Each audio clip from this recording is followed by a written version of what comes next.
Hello friends, welcome back to my YouTube channel. Today I am going to explain you importance of planning of chapter number 4. Okay, as you know, in a previous video we have studied about planning, its features. Now we are going to discuss about its importance. Okay, first importance is planning provide direction. तो ये direction एक राह provide करती है, ठीक है? कैसे? क्योंकि it provide direction to part of employees. Planning में clear what employees have to, क्योंकि प्लानिंग से हमें पहले ही पता लग जाता है कि हमें करना क्या है, तो उसको एक डायरेक्शन मिल जाता है किस क्या काम करना है, ठीक है? By stating in advance how work has to be done, planning provide direction for action. काम करने के लिए क्या है, हमें एक डायरेक्शन मिल जाती है कि हमें ये काम करना है, ठीक है? It make clear to employees को अब कोई भी डाउट्स नहीं रहते, कोई कन्फ्यूजन्स नहीं रहती प्लान के बाद.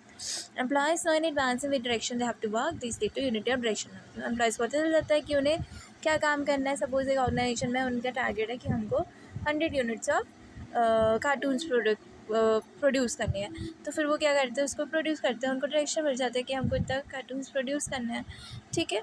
सो it this lead to unity of direction. Unity of direction एक प्रिंसिपल जो हमने पढ़ा था प्रिंसिपल ऑफ मैनेजमेंट चैप्टर में, तो उससे भी रिलेट करता है.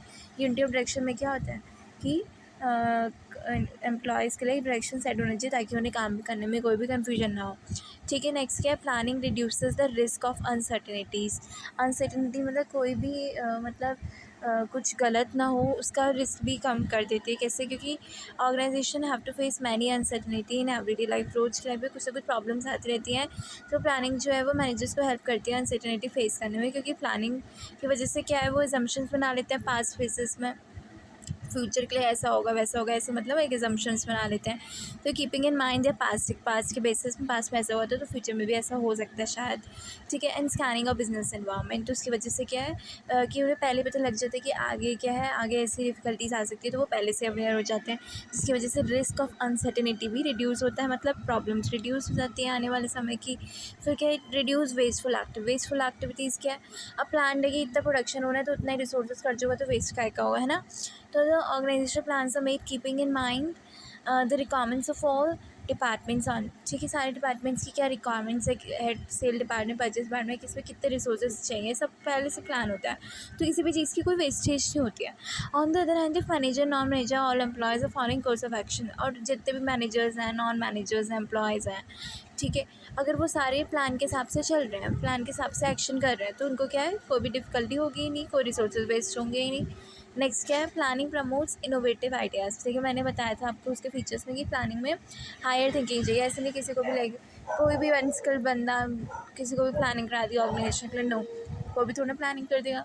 कोई कितने रिसोर्स चाहिए, हर किसी को थोड़ा नॉलेज है कंपनी में क्या चाहिए क्या नहीं चाहिए, तो उसके लिए क्या है, इनोवेटिव होना ज़रूरी है. तो planning requires high thinking requires करती है. And this intellectual process, it have planning.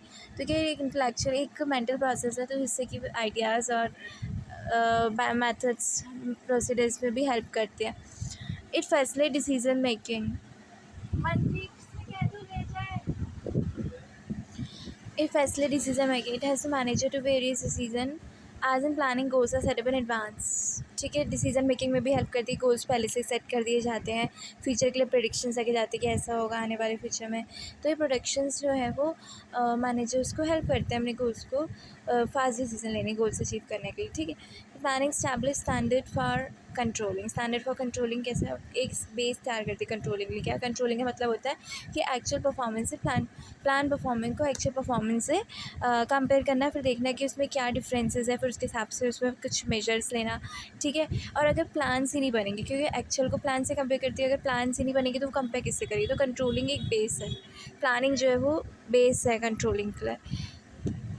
Focus attention और objective of company. Planning begins with the setting up objective. Planning में क्या ऑब्जेक्टिव्स पॉलिसी सेट की जाती है, तो जिससे कि क्या होता है, ऑब्जेक्टिव्स को अच्छे गोल्स को अचीव किया जा सकता है. Thank you. Please like subscribe.